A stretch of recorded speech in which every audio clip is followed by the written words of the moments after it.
90-day.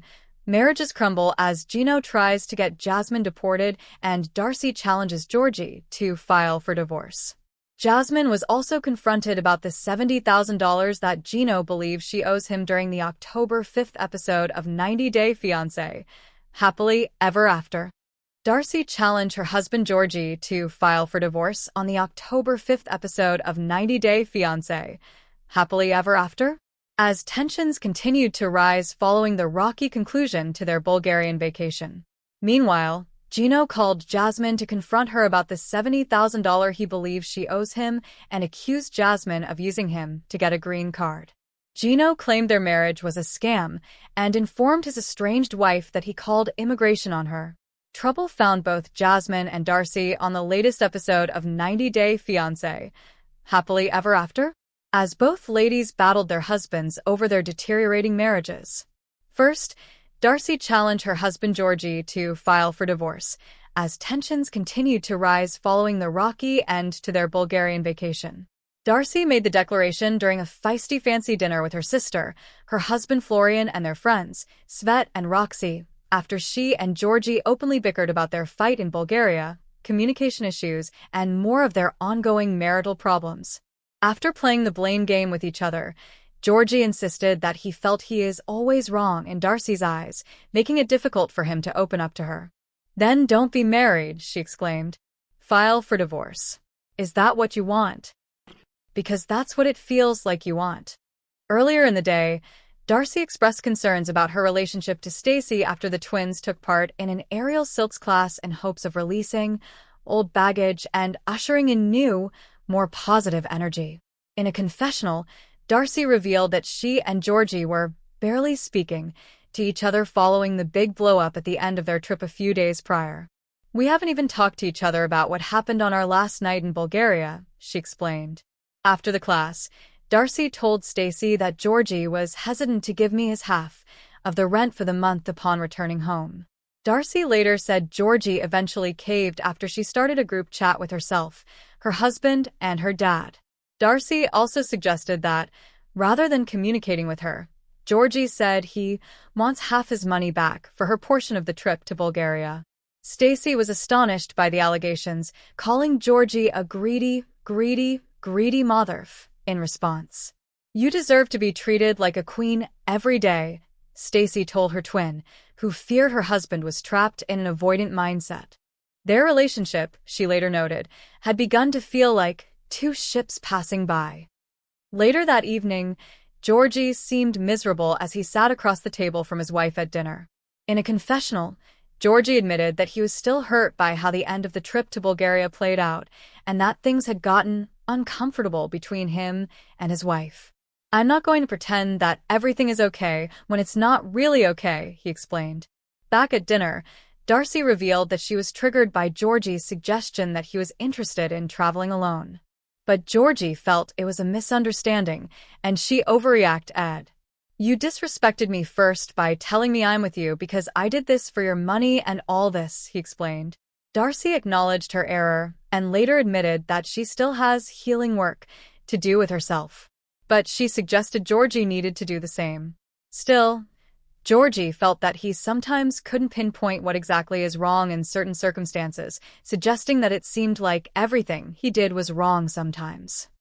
"You know what? Keep blaming me," Darcey said sharply, in a quiet tone. "He's never going to change. Only when and if he wants to for himself." "No, I'm always wrong," Georgi complained, causing Darcey's blood to boil. That's when she put divorce on the table, leaving the room in complete silence. "I think for her to just drop that whole thing on the table was kind of like crazy," their friend Svet said in a confessional. "So something has had to happen that was bigger than this, just what we heard."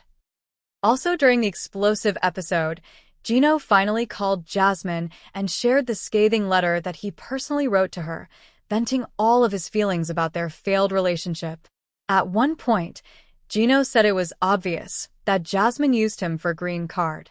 "I find the timing of you receiving your green card and sleeping at Matt's house very significant," he explained in the call. "Oh my God," later calling their Jasmine marriage the biggest mistake of my life. Sitting on her bed.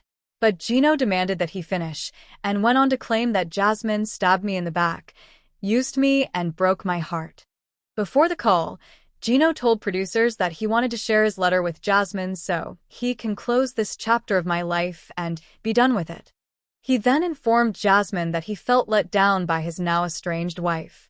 "I really thought you loved me when we spoke for 3 years while you were in Panama," he began. But Gino then suggested that things took a turn for the worse upon her arrival in the United States. "You treated me horribly daily," he stated, "and it was as though you never really wanted to be with me." After accusing Jasmine of using him for her green card, Gino then confronted her with the numbers he calculated while writing the letter. He went through his itemized list, including $40,000 for all I transferred to Panama, $10,000 for the wedding, $1,225 for her green card, $1,000 for his work on the K, 1 visa process, and $5,000 for a divorce lawyer. "So all this money adds up to a good $70,000, Gino shouted at Jasmine. "You never intended to be with me. This was a scam and it's marriage fraud to the T." Jasmine maintained she did nothing criminal and argued that the marriage didn't work, while Matt watched helplessly from the doorway. But Gino disagreed with his wife. "You never did anything for me," he yelled, adding, "Go back to Panama." This caused Jasmine to burst into tears on the other end of the phone.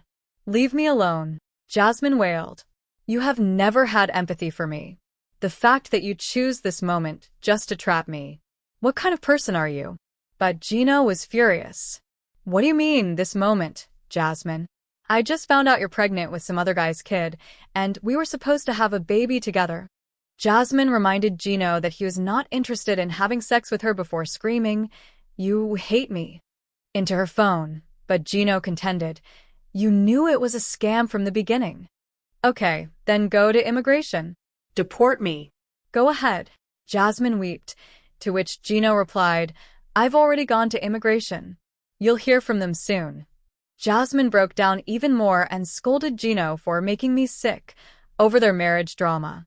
From the door, Matt begged his girlfriend to calm down. But Gino was relentless. "I'm going to take action right away," he told his emotional wife, and she sobbed on the other end of the line. Before he could continue, Jasmine hung up the phone on him. Tears streamed down her face as Matt held his head in his hands behind her.